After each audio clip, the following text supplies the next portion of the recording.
I didn't just ruin his life. I saved it, and he'll never know. Hi, I'm Lydia Carter, 34, freelance graphic designer, single mom to an unruly golden retriever named Banjo, and, if you ask my older brother Nate, the family's resident wrecking ball. The last words he flung at me 2 months ago at Mom's birthday dinner still echo like broken glass. You ruin everything, Lydia. Everything you touch falls apart. He said it loud enough for the waiter to flinch. I laughed it off then, cheeks burning, but the rot set in. Because the truth is, I've spent most of my life picking up pieces Nate pretends he didn't shatter. His parking tickets, his bruised ego, the credit card bill that nearly wiped out my savings. That night I drove home gripping the steering wheel so hard my knuckles ached. The skyline blurred behind wet eyes. Banjo snored in the passenger seat, blissfully unaware, while Nate's words kept replaying. You ruin everything. They tasted like rust. Part of me wanted to call and scream back, I wouldn't have to fix your messes if you didn't keep making them. But another part, the softer, exhausted part, just wanted to disappear from his narrative altogether. Then, as if summoned by spiteful fate, I found the letter wedged under my apartment door. Final notice. Foreclosure proceedings begin in 15 days. Except it wasn't addressed to me. It was for Nate. My address, his name, his latest secret. He'd used my place as a mailing safety net, he once joked, because landlords at his building liked to lose mail. I stared at the bold red type and felt my stomach drop. $92,000 in delinquent payments, interest compounding daily. The kind of debt that doesn't just ruin credit scores, it devours futures. I should have marched that envelope straight to his overpriced loft and slammed it into his perfectly manicured hands. I should have let him taste the panic he serves everyone else. Instead, I sat on the kitchen floor, Banjo's head heavy on my knee, and realized I couldn't bear to watch my brother drown, no matter how many times he tried to pull me under first. Our parents were gone. It was just us now, two mismatched survivors clinging to the same frayed branch. And despite every insult, every eye roll at family functions, I still remembered the summer he taught me to ride a bike, jogging behind me, with one hand on the seat, shouting, "I've got you, Lyd, I've got you." So I made a reckless, silent vow. I would pay Nate's debt off in full, and he would never know it was me. Not to earn his gratitude, he'd probably twist that into another accusation, but to reclaim my own narrative. If I was going to be branded the family wrecking ball, I'd swing hard enough to knock his demons down too. I spent the next 48 hours hunched over spreadsheets, late-night coffee, cold pizza, Banjo pacing while I sold the last of my crypto, emptied my someday house fund, and called a bank manager named Denise, who sounded like she'd rather be anywhere else. "You sure about this?" she asked, after tallying the wire transfer. My voice shook, but I said yes, because sometimes love isn't gentle or visible. Sometimes it's the invisible net you weave beneath someone who swore they didn't need saving. When the payment cleared, I felt both weightless and hollow, like a bell just after it's rung. I slept for 12 straight hours, phone on silent, mind strangely calm. And for 2 weeks, life settled into an uneasy quiet, until that morning. I was on a client call, painting polite enthusiasm over headset static, when Nate's name lit up my screen. Incoming call, Nate Carter, twice. Then, a text. Why is the bank calling me about resolved mortgage arrears? What did you do? My pulse hammered. Banjo barked at the sudden tension, tail thumping. That's when I knew the chain reaction had begun, and whatever happened next would change everything. Maybe ruin things for real this time. Or maybe, just maybe, finally make them whole. I took a deep breath, thumb hovering over the answer button, and whispered to the empty room, "Let's see who really ruins what." Nate's voice was sharp the second I picked up. "Lydia, what the hell did you do?" No hello, no curiosity, just accusation, his favorite tone. I kept my voice flat. "Good morning to you, too." I just got off the phone with a bank. Officer named Denise. She said the foreclosure was... He stopped, like the words tasted wrong. She said the balance was paid, all of it. Silence. Then, "Did you do this?" I closed my eyes. I could have lied, said it was a mistake, or an anonymous donor. But I didn't. Not yet. Why would you assume I did? Because nobody else would, he said without missing a beat. It was true. Our parents passed away 5 years ago, no extended family close enough or willing enough to help. He'd burned most of his bridges, and the ones still standing were covered in gasoline. I waited. I didn't ask you to do anything, he said finally, quieter. I know, I said. You never do. That hit a nerve. So what? You just thought you'd swoop in and save the day? Is this supposed to make you a hero? I bit my tongue so hard I tasted blood. No, Nate, it was supposed to keep you from losing your home. That's all? He laughed bitterly. You think you're better than me. You always have. There it was, the root of it all. I wasn't the golden child. I wasn't the success story, but I was the one who stayed out of trouble, paid my bills, answered late-night calls. And maybe that made him feel like he was always playing catch-up with a younger sister he once called his shadow. But I never wanted to be better than him. I just wanted peace, stability, a family that didn't feel like a battlefield. This isn't about being better, Nate. It's about someone having your back for once, even if you didn't ask for it. His voice cracked slightly. I didn't need your help. Then why were you using my address for bank notices? Boom. Dead silence. You think I didn't notice the mail? I've been getting them for months. You were too proud to ask, and too careless to hide it. He didn't speak. I softened. I wasn't trying to humiliate you. That's why I didn't say anything. That's why I wasn't planning to ever tell you. Then why are we having this conversation now? Because you called me. Another pause. This time, longer. When he finally spoke, it wasn't angry. Just tired. You should have let me figure it out. And if you hadn't, I said, if you lost everything, would your pride still keep you warm? He didn't answer. Just hung up. I stared at the screen, feeling equal parts empty and vindicated. For days, we didn't speak. I thought maybe that was it. Maybe I'd officially ruined everything for real this time. Maybe this act of silent love was the final blow to our already fragile sibling bond. Until 2 weeks later, I got a voicemail from an unknown number. Hi, this is Alice. I don't know if you remember me. I'm Nate's landlord. He gave me your number in case, well, just in case. I wanted to say thank you. He didn't tell me much, but I know what you did. He's staying on. He's keeping the apartment. And he cried. That man never cries. Whatever you did, you gave him a second chance. And that matters. I played the message 3 times before deleting it. I didn't need to keep it. I already knew what I did. What I didn't know was that Nate had started telling people I was doing better, like I'd finally turned into someone he could respect. The irony stung. He still didn't get it. He still thought I needed his validation. But part of me, just part, wondered if maybe this was how he showed love. Twisted, quiet, buried beneath insults and silence. Maybe this was the only way he knew how to say, thank you for not giving up on me. And maybe I was done waiting for the version of him I'd always hoped for. Because I wasn't just his fixer anymore. I was Lydia, and I had my own story now. A week passed, then another. No texts, no calls, just silence. And it should have felt peaceful, but it didn't. It felt like standing in the eye of a hurricane, waiting for the second wave to hit. I buried myself in work, client deadlines, mood boards. I even offered to redesign the local pet shelter's website for free. Anything to distract me from the growing knot in my chest that whispered, he hates you now. This time, it's really over. Then, on a rainy Wednesday morning, I saw him.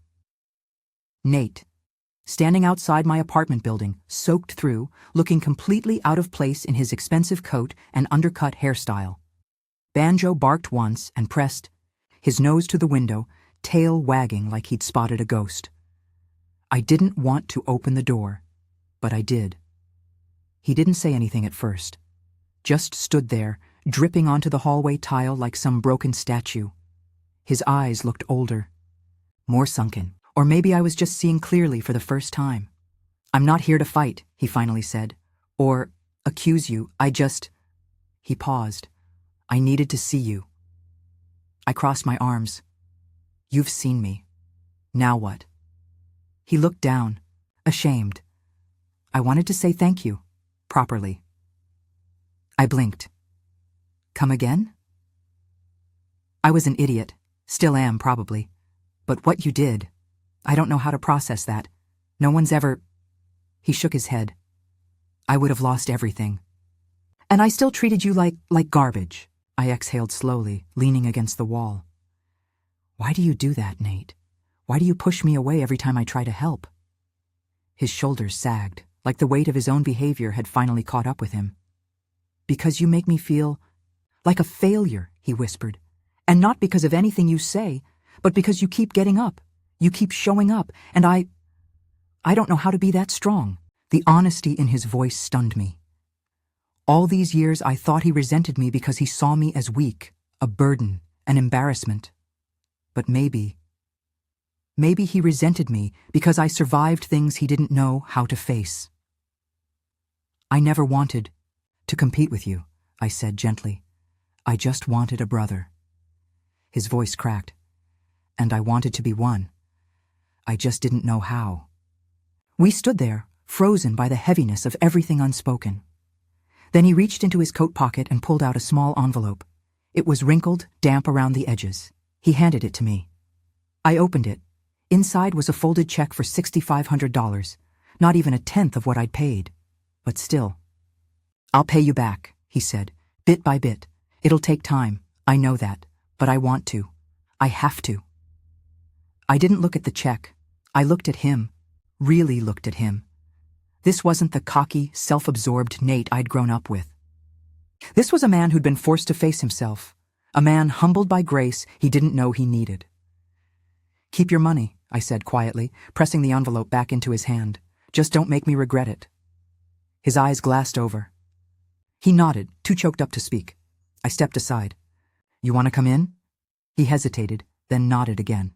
Yeah, I do. Banjo barked once in approval, tail wagging like mad. It wasn't forgiveness, not yet, but it was a start. For the first time in years, my brother and I sat across from each other without pretense. We talked about Mom, about the mess we'd made of our lives, about the fact that maybe, just maybe, we could still rebuild something from the ruins. I realized then, love doesn't always arrive dressed in kindness or wrapped in pretty words. Sometimes it shows up in the rain, empty-handed, and says, I'm sorry I broke everything. Help me fix it. And against all odds, I did. The weeks that followed were like walking through unfamiliar terrain, carefully, quietly, not sure which steps were safe and which would sink us back into old patterns. Nate started calling me every couple of days, not for anything big, just to talk, to ask about Banjo, to tell me he saw a new show I might like. It was clumsy and awkward, like learning to speak a second language after decades of silence. But I didn't correct him. I let it be messy, because at least now he was trying. One day he called while I was in line at the grocery store. Hey, did you ever finish that mural you were working on, the one for the library? I blinked. He remembered. Yeah, I said. It's done. They unveiled it last weekend. He paused. You're really good at what you do, Lyd. The compliment was so out of character I nearly dropped my carton of eggs. Thanks, I managed, blinking hard. That same night, I got an email from the library director. Attached was a photo of Nate, standing in front of my mural, hands in his coat pockets, a quiet, unreadable expression on his face. The subject line simply read, Thought you'd want to see this. I stared at it for a long time, because for once, he was standing in front of something I built, and instead of mocking it, or me, he was looking at it like it mattered. Something was changing. Still, I didn't expect what happened next. A month later, Nate invited me to dinner. My place, Friday night, just you, no expectations. I almost declined. Part of me still flinched at the idea of sitting at his sleek marble dining table, surrounded by all the things he used to weaponize against me, his job, his lifestyle, his success. But I said yes. When I arrived, I didn't recognize the apartment. The furniture was the same, but the energy had shifted. warmer, softer. There were even framed photos of us as kids on a shelf, ones I hadn't seen in years. "You did all this?" I asked. He shrugged. Thought it was time to live like someone I could respect. Dinner was roast chicken, burnt on one side, undercooked on the other, but he'd made it himself, and that meant more than any Michelin star meal ever could. We ate, we laughed, and somewhere between dessert and second helpings, he got quiet. "I want to tell you something," he said, not looking at me. "I didn't just lose money when the debt piled up. I lost myself. I was scared all the time, angry, and I took it out on you because I knew you'd stay." I swallowed the lump in my throat. "That night at Mom's birthday," he continued, "when I said you ruin everything, I didn't mean it. I was lashing out. You've always fixed everything. Lydia, you're the only one who ever showed up when it counted." I looked at him, really looked at him. This was an apology, a real one. No jokes, no deflections, just truth. I didn't say anything. I just reached across the table and squeezed his hand.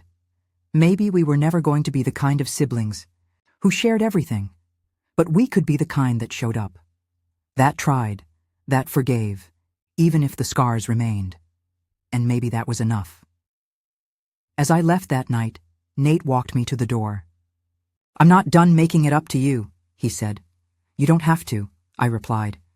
But I saw something in his eyes, something different, not guilt, not pride, just love.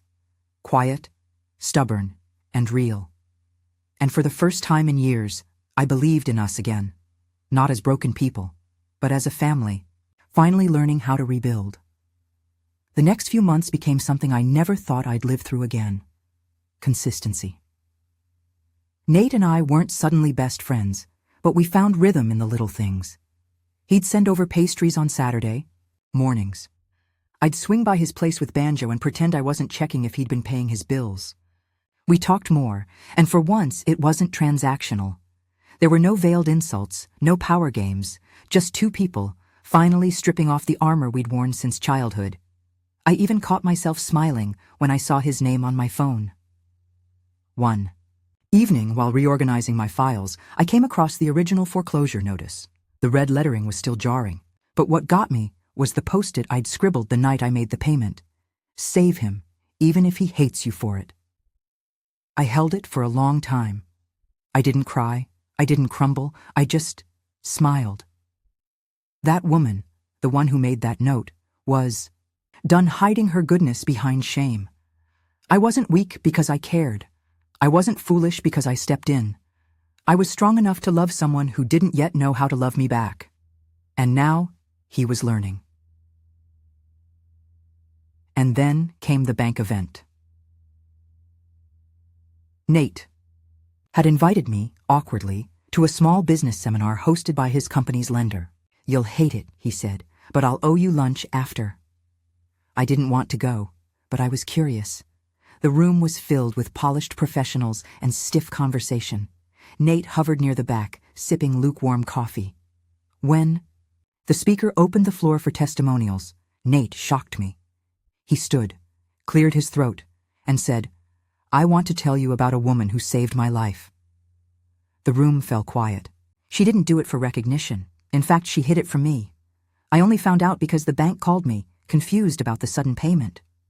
He looked right at me. I called her a wrecking ball once, said she ruins everything. But the truth is, I was the one bulldozing my own life, and she was just the only person willing to pick up the bricks. A slow hush rippled across the audience. No one moved.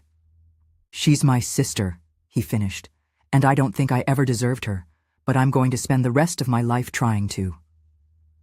I blinked fast, jaw clenched, trying not to let the tears win. The applause was gentle, respectful. I didn't care. All I could see was Nate, eyes full of something I'd never seen before. Accountability. Afterwards, he pulled me aside. "I needed you to hear it, not just from me, from a place where it mattered." "You didn't have to do that," I said, voice thick. "I did," he replied, "because this time I wanted people to know who actually saved me." I looked at him, really looked. He wasn't perfect. He never would be. But he was becoming someone new. Someone who knew how to say thank you, how to apologize, how to be real. We hugged. No jokes, no sarcasm, just a quiet, overdue embrace between two people who'd finally found their way back to each other. Later that night, back home, I opened my old journal, the one I hadn't written in for years, and I penned a single line. He's not fixed, but he's healing. And so am I. Because this wasn't just a story about paying off debt. It was about emotional debt. And for the first time, the balance finally felt even. Spring came, and with it, a strange, new kind of peace. Nate had started volunteering at a local mentorship group for at-risk teens, kids who reminded him of his younger, more reckless self. He called me one evening, giddy like a child, to tell me that one of the boys had asked if he could be like Mr. Carter someday. I'd never heard Nate so moved by anything. Not his job, not his home, not even his fancy car. But that one question had cracked something wide open in him. I think I needed to be someone worth looking up to, he said softly. And I believed him.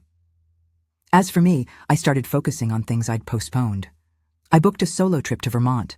I applied for an artist's grant I'd been too afraid to pursue. I even signed up for therapy. Not because I was broken, but because I didn't want to carry old wounds into my future like unpaid bills. One afternoon, while decluttering, I found an old photo of Nate and me. I was maybe 6, with bangs I'd cut myself, and a missing front tooth. Nate had his arms slung around my shoulder, grinning like he'd just told a secret. We looked so happy, so untouched by the world we'd grow into. I stared at that photo for a long time, wondering when we'd lost that bond, and realizing finally we hadn't lost it. We'd just forgotten how to find our way back. So I put it in a frame, not to remember what was, but to honor what could be again.